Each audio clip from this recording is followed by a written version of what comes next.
All right, everybody, welcome into the WHO 13 digital studio. I'm Katie Kaplan, and I'm joined today by our former police captain and retired senior level commissioned officer in the U.S. Navy, Tom Connolly. Tom, we want to welcome you in. Thank you for taking the time for us. Thank you, Katie. It's my pleasure to be here. Yeah, we've got a lot to get to. I know you're a wealth of knowledge. I want to read just some of your background here. You have 30 years nearly of combined military service in law enforcement, criminal investigation, and counterterrorism.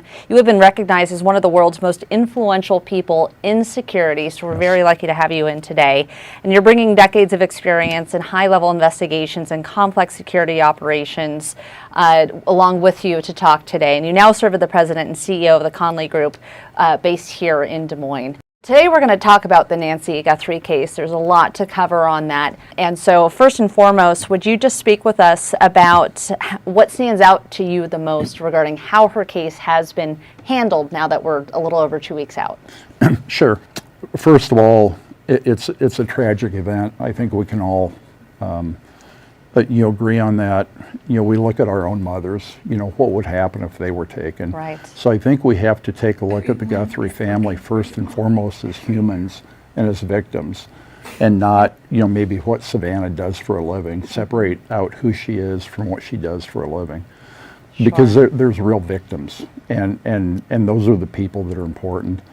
I was not a fan of how the sheriff handled it because he waited 2 days to bring the FBI in.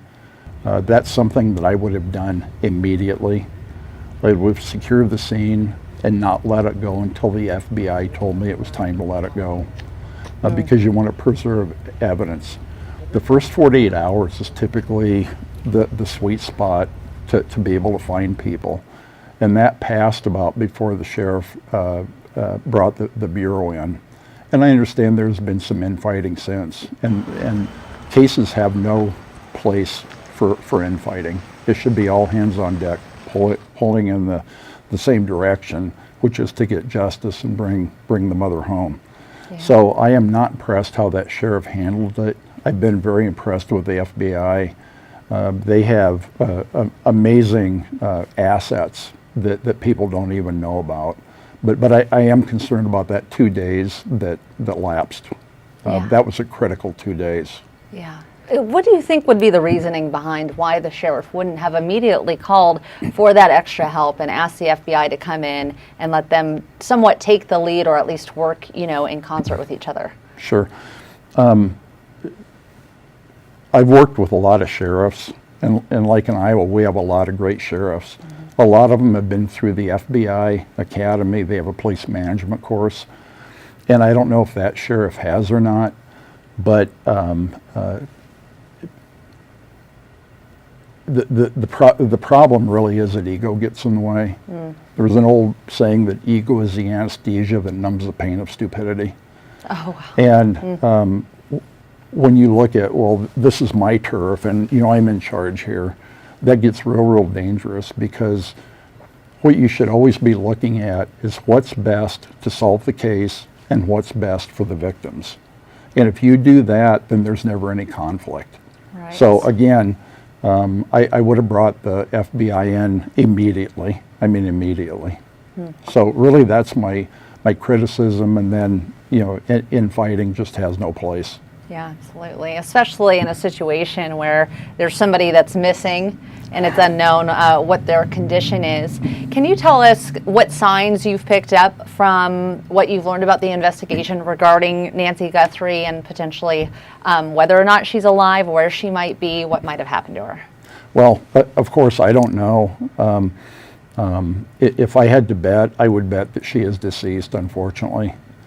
And typically, if a few days passes and you don't have proof of a life or resolution, 3 weeks gets to be an awfully long time, and she's a person with medical conditions, which is an exacerbating factor. Right. She may not have been killed, she may have died naturally from a medical condition.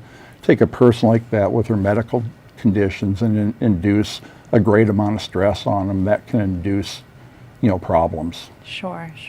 84 years old. Yes, ma'am. Absolutely heartbreaking, and part of the reason I think why it's captivated, national attention.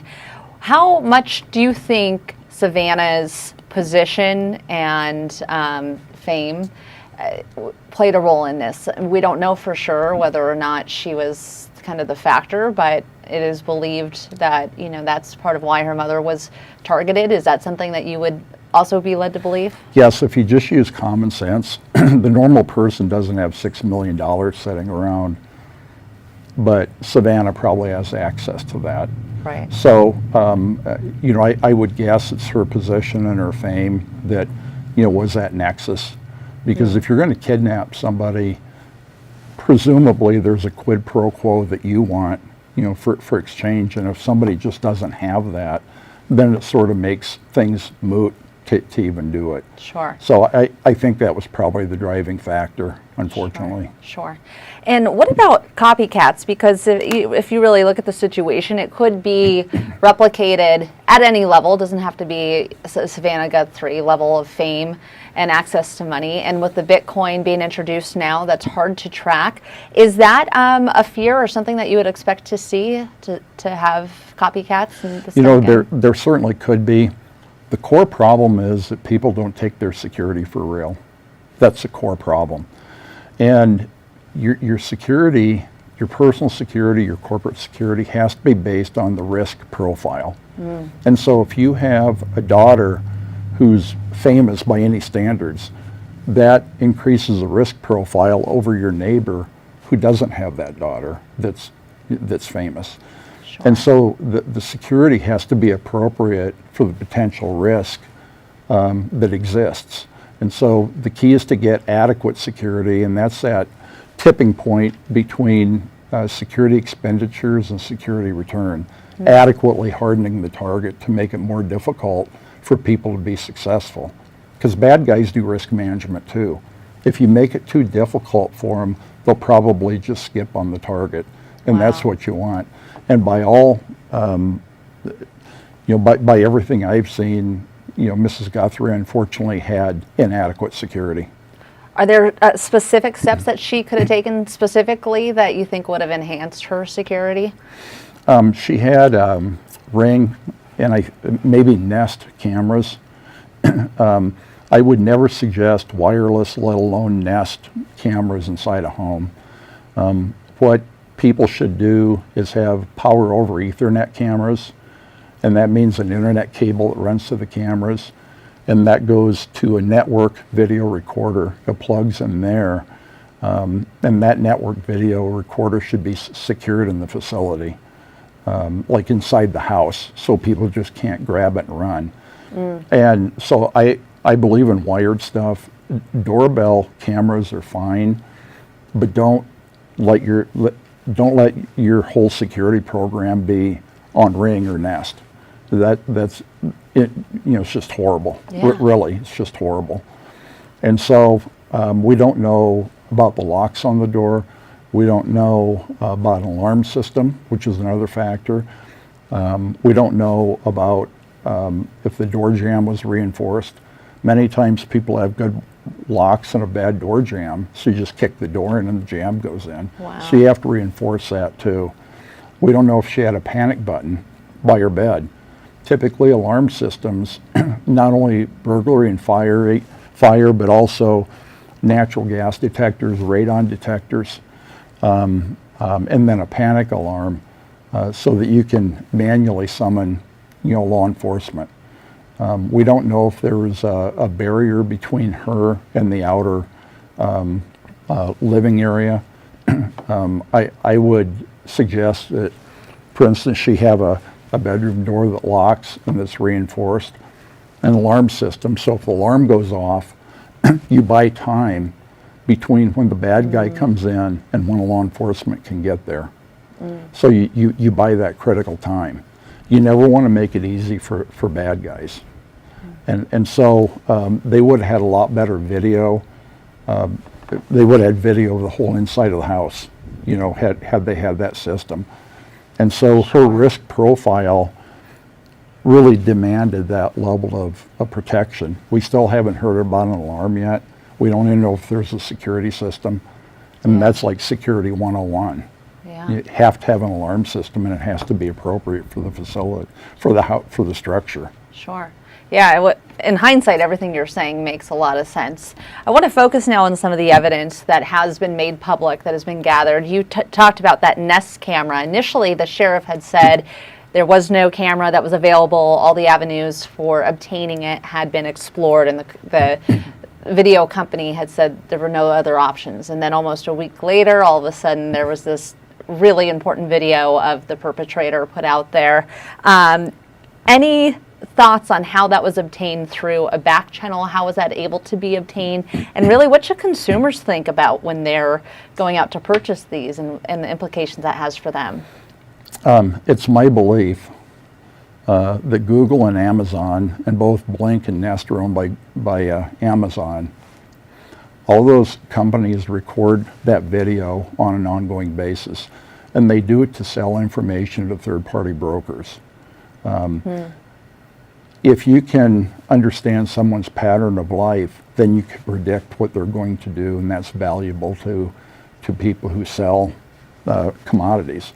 There are cases of cell phones having malware on them, and when there's a commercial on TV, there will be a certain tone that is picked up by the cell phone and tells the company, this person just listened to the commercial. Wow. And then to see if they make a purchase the next day. That's the other issue of wireless things. If you have a wired system and it's a closed system, then that's going to be secure.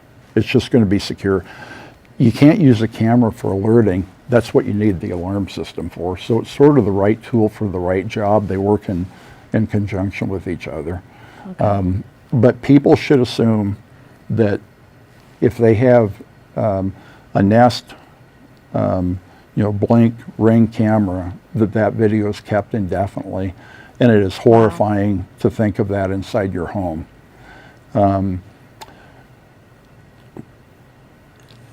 Basically, my advice is don't put anything on your house that is for sale on Amazon. Okay. That's just my advice. Your security advice. Well, and it's going to have Chinese parts in it, and we know China uses applications to spy on people. So you not only have potentially Amazon and Google who are mining your data, but we also then have the potential for an adversary doing the same. And imagine if you have a position, you're a defense contractor, or you're in the military, and you have the system in there, and you're targeted because of that. Wow. So there's this thing colloquially called the database U, and that's a central repository with all your medical information, your financial information, and that's unfortunately a real deal. It's because all these companies share data. That's the biggest value. Wow. And so if you look in the user agreement, you may say, after our trial period, the video is not available to you. It doesn't say it's not available. Right. It just says it's not available to you. So I think the FBI, hopefully somebody served a preservation notice on Google right away, and on Amazon right away, and was able to keep them from deleting it. And then I think they had to come up with a story on how they got that video, because Amazon doesn't want to admit that they may record video without your permission. Sure. And so it's sort of, how do we craft this so it's plausible to the public? Well, it got pieced together by back-end stuff. Well, either it was recorded or it wasn't. Right. Very difficult to be a little bit pregnant. It was either recorded or it wasn't recorded. And it was obviously recorded. Fortunately, the FBI knew that, was able to work with Google and get it, and they probably have more video. What we don't know is if they have video inside. Probably not, but we just don't know. Yeah. Well, and you just hit on something, more video. There's been a lot of people wondering, well, where's the video of the perpetrator leaving with Nancy? We believe she left through the front because of the trail of blood. Right. Do you think that is something they're withholding as integral to the investigation, or why would they not have released that? Well, but the perpetrator at some point tore that camera off. So Right. when they tore that camera off, unless it was hanging or in a place that would capture video, it wouldn't. And really the weakness is the Wi-Fi system that it has to run off. For instance, Ring and Nest, you cannot record locally or on your system. Now you can with some third-party applications. I think Blink may have a device that you can record it on, but Wi-Fi is always a gateway. And when people put the Wi-Fi in, they need to turn off the broadcast on it and change the username to something unique. So then it's not broadcasting, you have a unique username and a unique password. Now people need two pieces of information to get into your Wi-Fi system. If your Wi-Fi system is broadcasting, they have one of those two pieces of information already. Gotcha. So that's just one of the things that people can do to really harden the target, with their Wi-Fi. Okay, really interesting stuff. Let's talk about the glove that was found a couple of miles away from the primary crime scene. Again, that was after the video was Right. released, so really late in the game. In your experience, how significant can secondary location evidence like that be, and what protocols should govern how it's being processed? We don't know the evidentiary value, if any. And I'm really glad that they were able to get it. My question is, why days later? And again, it sounds like I'm being critical, and I guess I really am. But if there's, all hands on the mission, then that should have been found fairly quickly. Mm-hmm. It looked like a fairly standard, commercial rubber glove to me. It could have been somebody working with landscaping. Criminals are colossally stupid at times. I don't know if they're stupid enough to throw a glove out. In theory, they may be. Right.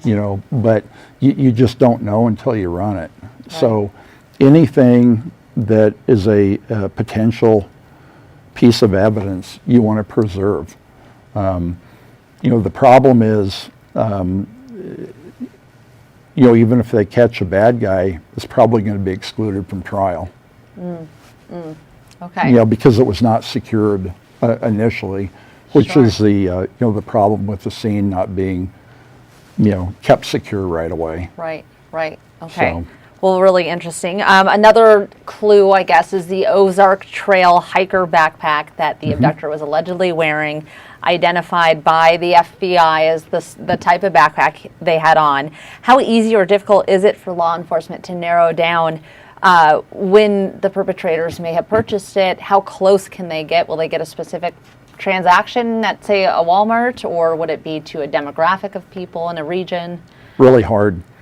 Walmart has a really robust internal security department, so they may have tools that they can aggregate that information and get it.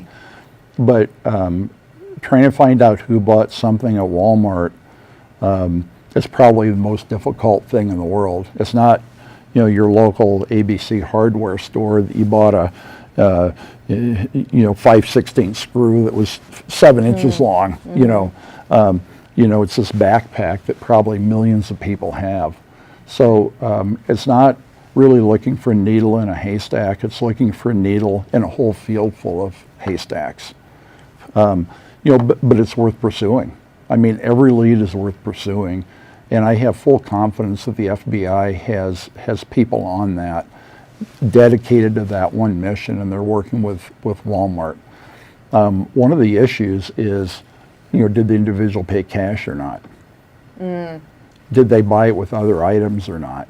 And so that inventory, there's this running inventory that if you have a safety stock of 30 of these in the back, and they get down to 15 and the system pushes and orders more, how then is that inventory cataloged and kept in the cash register with respect to, who may have bought it. Pretty tough. Sure. I would think pretty tough. Yeah. Pretty tough. Oh man, they certainly have their work cut out for them. Yes, they do. That's been clear. And when a case begins attracting public attention like this one has, how does that impact the investigative decision making behind the scenes, and what kind of pressure does that put on law enforcement? Well, I'm a big one that everybody ought to be treated equal. So whether it's Mrs. Guthrie or Mrs. Smith down the road, I think every victim deserves full-on support from law enforcement. This obviously got a lot of publicity because of Savannah, just higher profile that it wouldn't have gotten otherwise. Sure. Does it create any hardships for law enforcement when there's so many people that have a vested interest and might be sending in tips, and anybody that's on social media has seen some of these wild theories, and obviously most of them are not going to be true, no matter what the truth is. I mean, does that create issues also? It does, because of the sheer volume. You never know when that one lead is going to be the tripwire that leads you to solve the case. So you have to take all of them seriously and vet them, and again becomes a needle in a field full of haystacks, trying to work these different angles. Yeah. Wow. It's just very, very difficult. Looking at this case from a professional security and investigative standpoint, what long-term lessons should law enforcement agencies take away from it, if any? Well, law enforcement locally, and again, we got a lot of really good cops. But there's a point where you have to recognize that your ability to bring this to conclusion probably surpasses your abilities. And you have to know when to bring help in. And never let ego get in the way of your responsibility to those victims. And then, just follow standard procedure. You secure the scene, you keep it secured. I don't care if it's 6 months. You keep it secured so that anything that comes out of that can be used as evidence without being challenged. Because, of course, once they release the scene, it was contaminated.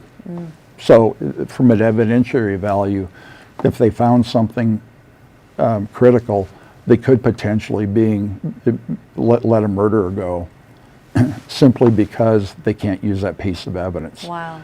But local law enforcement has to know the assets that are out there, and they have to know when to make that call. And just never let your ego get in the way of your soul, of your core mission. And I don't know if you're able to answer this, but you had mentioned you've taken some profiling type classes in your history. In your professional opinion, what would be the profile of the perpetrator? Amateur. Yeah, amateur. Somebody that hasn't thought through the steps, somebody who hasn't investigated, the success of other kidnappings. You pretty much have to have proof of life. I mean, you really do. One of the things that, from the kidnapper standpoint, they should have done is left the ransom note at the residence. Because the Guthrie family now, it comes to news stations, they cannot authenticate that. But if it was at the scene, they could at least authenticate it as, this is what somebody left there. And so it may go into the decision matrix. With respect to cryptocurrency, that's still not secure. It's supposed to be, but it's not. It uses blockchain technology, and that has visibility by law enforcement. So there is no secret to that. The issue is if they put money in and then it gets transferred to a foreign country, there are to actually buy and sell cryptocurrency, you have to go through an exchange, and those exchanges are all over the world. And so the danger is them going through an exchange in a foreign country, and then it goes to X account that foreign country won't help with or doesn't keep track of. Interesting. Okay. And so if they're amateur, maybe they haven't thought of that. Well, they haven't. Sorry to be so candid, but what idiot pulls off a kidnapping with a camera in sight without some way to? I mean, he wasn't even smart enough to shine the flashlight right into the lens to blur it out. Right. Probably not going to be seen at a Mensa meeting anytime soon. Right. Yeah. But law enforcement relies on those mistakes to help them make the case, because the smarter the bad guy is, the more difficult that it is to solve the case. And one of the things that's worth mentioning is it's sort of like a terrorist attack. The good guys have to be right all the time, but the bad guys only have to be right once. Bad guys get to choose where they're going to hit, when they're going to hit, how they're going to hit. They get to choose all those things that the good guys don't know about.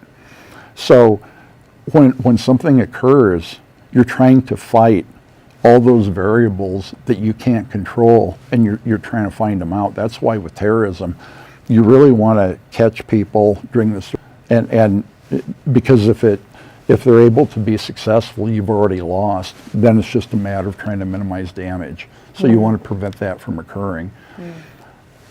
People need to be responsible for their own security, and they need to help law enforcement. They cannot have poor security, but then expect law enforcement to come in with the S on their chest and the red cape to solve all crimes. So in essence, people have to give law enforcement the tools that they need to help solve crimes. And unfortunately, with Mrs. Guthrie, that just appeared not to happen. So there's a higher risk, but not a higher level of security, unfortunately. Wow. Do you think this case is solvable? Hard to know. I think they will eventually find her. I hope they find the perpetrator or perpetrators and prosecute them. Don't know. Yeah. I know they're not going to give up. The FBI will not give up. And that's we really have a good FBI now. We really do. Well, that's brings some comfort in a small way, at least, to hear that. Before you go, maybe your top 3 security protocols you would recommend to people of Central Iowa. Sure. The first thing is to understand your risk and to design your security around that risk. Second thing is be aware of the term called situational awareness. Be aware of what's around you at any given time. It's pretty easy to follow people because people never look in the rearview mirror. Look in your rearview mirror periodically. If you see the same car 3 times in separate places in one day, you're probably being followed. When you go shopping, try to park closer to the shopping place instead of way out. If you have somebody who is approaching you when you're walking into the car, pretend you're talking on your phone, because you've just hardened the target. You just hardened the target. So actually, there's a whole bunch of safety tips on our website for people for different things. Great. Give us your website, if you would, for viewers at home. It's just https theconleygroup.com. All one word, theconleygroup.com. But be aware, and law enforcement, there's a color code system where you're home, you're in condition green, totally relaxed. When you go to work, you're in condition yellow. It's cautious. When you maybe stop a car and things don't feel right, you go to condition orange. Condition red is fight or flight. The problem is when people try to go from green to red, they don't do well. So you need to have a sense based on situational awareness when things are starting not to feel right, and to up your level of awareness and make some decisions what you want to do. Wow. Yeah, it sounds relatively simple. Takes some planning, but just to take a few extra precautions. Well, and what I do is I embed it in my personal daily routine. And if you embed it in your routine, it's not any more work. You let your subconscious do the rest, and they'll alert you when there's a potential Sure. problem. Yeah. But if you don't tell it what you want it to do, then it won't. That gut instinct. Anything else that you would like to add? No. All right, Tom Conley. Thank you so very much. Thank I really you. appreciate Oh, it. yeah, such a enlightening and valuable conversation. Thank you. We really appreciate it. And we know that the FBI also is offering a $100,000 reward. Somebody out there knows something about Nancy Guthrie's disappearance. You can submit that tip online through 1-800-FBI or through the FBI website. That's fbi.tips.gov.